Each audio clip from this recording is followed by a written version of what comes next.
नमस्ते बच्चों, मैं आरती आज आपके समक्ष आपकी हिंदी पाठ्य पुस्तक क्षितिज भाग 1 में से पाठ 4 सामने सपनों की याद लेखक जाबिर हुसैन लेकर प्रस्तुत हुई हूँ।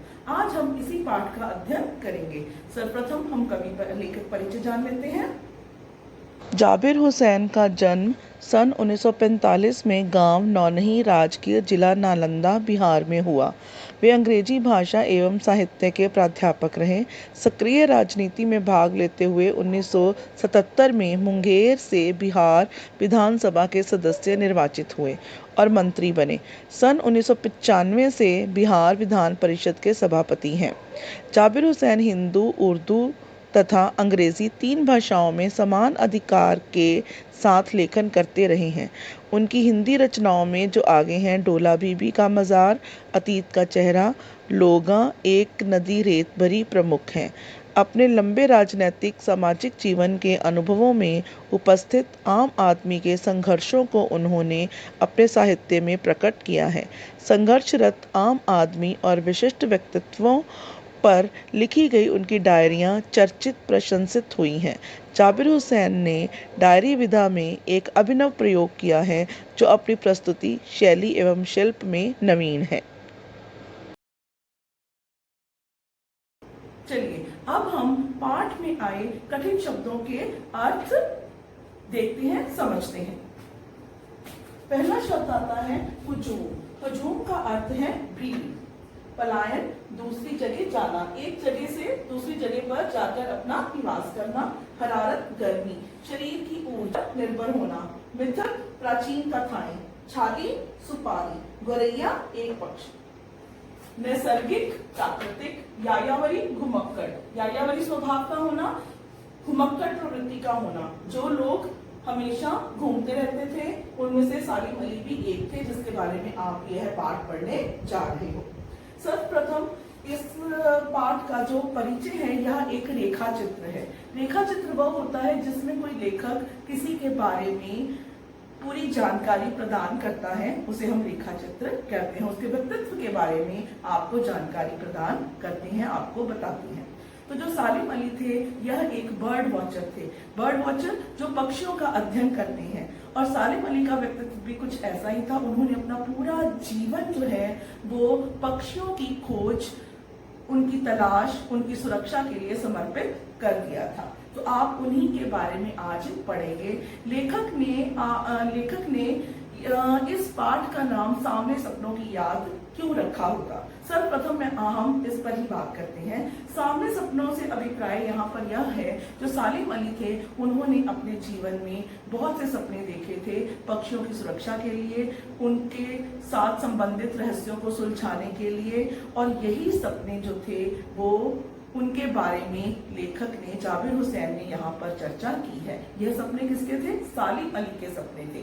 इसलिए क्योंकि उनकी मृत्यु के पश्चात यह सपने उनके साथ ही चले गए, और ऐसे सपने और किसी को नहीं आते। जिनका जीवन अपने काम के लिए समर्पित हो वही ऐसे सपने देख सकते हैं, और सालिम अली भी उनमें से एक ही थे जो लेखक के मित्र थे, परम मित्र थे, और उन्होंने उन्हें बहुत करीब से देखा था, और उन्होंने इन सपनों के बारे में इस पाठ में चर्चा की है जो सालिम अली ने देखे थे। किसको लेकर? उनके पक्षियों को लेकर, उनकी सुरक्षा को लेकर, और उनकी तलाश को लेकर, और उनके साथ संबंधित रहस्यों को सुलझाने के लिए।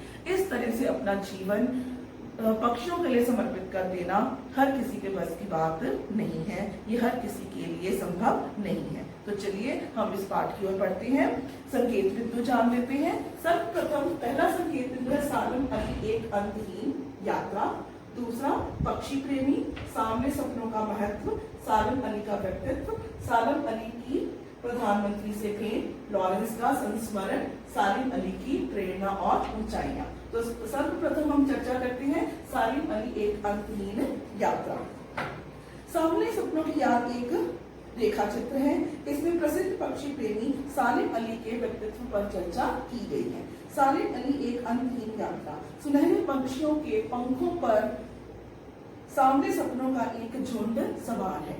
जो ये सामने सपने किसके हैं? सालिम अली के सपने हैं। उनकी मृत्यु हो चुकी है, इसलिए कहा गया है कि सुनहरे पक्षियों के पंखों पर सांवले सपनों का एक झुंड सवार है, जो वह मौत की मौन वादी की तरफ बढ़ता जा रहा है। सालिम अली उसमें सबसे आगे हैं। वे सैलानियों की तरह पीठ पर बोझ लादे एक अंतहीन यात्रा पर निकले हैं। अब वे इस भीड़ भाड़ वाली जिंदगी को छोड़कर सदा के लिए यहाँ से जा रहे हैं। अब कोई चाह कर भी उनको यहाँ से लौटाकर नहीं ला सकता। मानो वे कोई पक्षी हो जो मौत की गोद में जाकर बसने वाला है, या बसा हो या बस गया। अब हम बात करते हैं कि सालिम अली क्या थे, एक पक्षी प्रेमी थे। सालिम अली ने अपना पूरा जीवन पक्षियों के लिए समर्पित कर दिया था। सालिम अली इस बात से बहुत क्षुब्ध थे, बहुत परेशान थे, बहुत दुखी थे कि लोग पक्षियों को आदमी की नजर से देखते हैं। लोग जंगलों, पहाड़ों, झरनों को भी आदमी की नजर से देखते हैं, परंतु कोई आदमी पक्षियों की आवाज का मधुर संगीत सुनकर अपने मन में रोमांच अनुभव नहीं कर सकता। उनके कहने का अर्थ था कि हमें प्रकृति को प्रकृति की नजर से देखना चाहिए, उसे अनुभव करना चाहिए, उसे जानना चाहिए, उसके साथ संबंधित रहस्यों को सुलझाने का प्रयत्न करना चाहिए। जिस प्रकार सालिम अली ने अपना जीवन पूरा प्रकृति को समर्पित किया, पक्षियों को समर्पित किया, वो पक्षियों को पक्षियों की नजर से ही देखते थे, उनके स्वभाव को समझने की चेष्टा रखते थे, इच्छा रखते थे। आगे सांवले सपनों का महत्व। हमारे जीवन में सपनों का महत्व क्या है?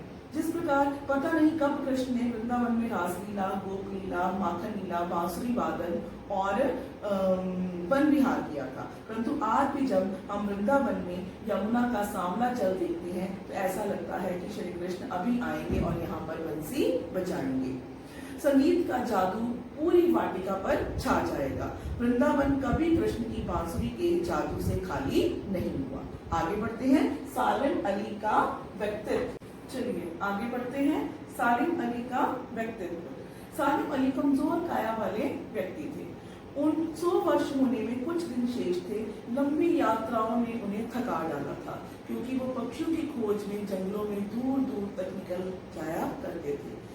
इसलिए कमजोर काया होने के कारण वो बहुत अधिक थक गए थे, कमजोर हो गए थे और उन्हें कैंसर जैसी भयंकर बीमारी भी थी। कैंसर जैसी भयंकर बीमारी भी उनकी मौत के कारणों में से एक है, परंतु अंतिम सांस तक वे पक्षियों की तलाश और सुरक्षा में लगे रहे। उनकी आंखों पर चढ़ी दूरबीन मौत के बाद ही उतरी थी। सालिम अली की नजरों में दूर तक फैली धरती और झुके आकाश जैसा जादू था। उन्हें प्रकृति में एक हंसता खेलता पसरा हुआ रहस्य दिखाई देता है। उन्होंने यह दुनिया अपनी दुनिया परिश्रम से बनाई थी, क्योंकि पक्षियों की खोज करना, तलाश करना एक बहुत ही परिश्रम से भरा हुआ कार्य है। इसमें उनकी पत्नी तहमीना का भी योगदान था। सालिम अली की प्रधानमंत्री जी से भेंट। एक बार सालिम अली प्रधानमंत्री चौधरी चरण सिंह जी से मिलने गए थे। वे केरल की साइलेंट वैली को रेगिस्तान के जतीले झोंकों से बचाना चाहते थे, जो वहां के पक्षियों के लिए बहुत ही दुखदायी था और उनके लिए खतरे की घंटी भी था। उनकी सुरक्षा को लेकर वो बहुत ही चिंतित थे। चौधरी चरण सिंह गांव की मिट्टी में जन्मे थे और सालिम अली की पर्यावरण संबंधी समस्याओं को सुनकर वे बहुत ही भावुक हो उठे। आज दोनों व्यक्तित्व नहीं है। सालिम अली की भी मृत्यु हो चुकी है और चौधरी चरण सिंह जी भी नहीं रहे। दोनों में से कोई भी इन पक्षियों की सुध लेने वाला नहीं है। अब देखें, हिमालय और लद्दाख की बर्फीली जमीनों पर जीने वाले पक्षियों की चिंता करने वाला कोई नहीं है। लॉरेंस का संस्मरण। लॉरेंस जो थे वह एक उपन्यासकार थे और उन्होंने बहुत सारी कविताएं प्रकृति से संबंधित ही लिखी थी, प्रकृति के बहुत ही करीब थे। सालिम अली की आत्मकथा का नाम है fall of the sparrow. D.H. Lawrence की मृत्यु के बाद उनकी पत्नी फ्रीडा से कहा गया कि वे अपने पति के बारे में कुछ लिखें। तब उन्होंने कहा कि मेरे पति मेरे घर की छत पर बैठने वाली गोरैया उनको मुझसे अधिक जानती है, मैं उनके बारे में क्या लिख सकती हूँ, क्योंकि वो मुझसे अधिक इस गोरैया और इस प्रकृति के साथ समय बिताते थे और ये एक बहुत ही खुली किताब की तरह थे, सीधे और सरल थे और इतने खुले व्यक्तित्व के थे कि मुझसे अधिक मेरे छत पर रहने वाली गुरैया के साथ वो अधिक समय बिताते थे और वो मुझसे अधिक उन्हें जानती हैं। सालिम अली की प्रेरणा और ऊंचाइयां। आगे सालिम अली की प्रेरणा और ऊंचाइयां। बचपन में गलती से सालिम अली के हाथों से एक गुरैया घायल हो गई। उनकी एयर गन से एक गुरैया के घायल होने से वो इतने व्यथित हुए, इतने पीड़ित हुए, इतने दुखी हुए कि उन्होंने अपना पूरा जीवन पक्षियों की सुरक्षा एवं उनके जीवन की रक्षा करने के लिए और उनके साथ संबंधित रहस्यों को सुलझाने के लिए समर्पित कर दिया। उस दिन से वे पक्षियों की खोज में रुचि लेने लगे। प्रकृति के रहस्य को जानने के लिए वे एक से एक ऊंचाइयां छूने लगे, मानो प्रकृति का ही प्रतिरूप हो गए हों। सालिम अली निरंतर भ्रमणशील रहे, अखंड यायावर बने रहे। यायावर घुमक्कड़ प्रवृत्ति का होना। पक्षियों की खोज के लिए घुमक्कड़ होना, यायावरी होना अत्यंत आवश्यक है, अन्यथा हम उनके साथ संबंधित रहस्यों को सुलझाने में असमर्थ होंगे। यह एक बहुत ही परिश्रम से भरा हुआ कार्य है। उनको याद करके लगता है कि आज भी वे पक्षियों की खोज में निकले हैं और अभी गले में दूरबीन लटकाए हुए वापस लौट आएंगे। धन्यवाद।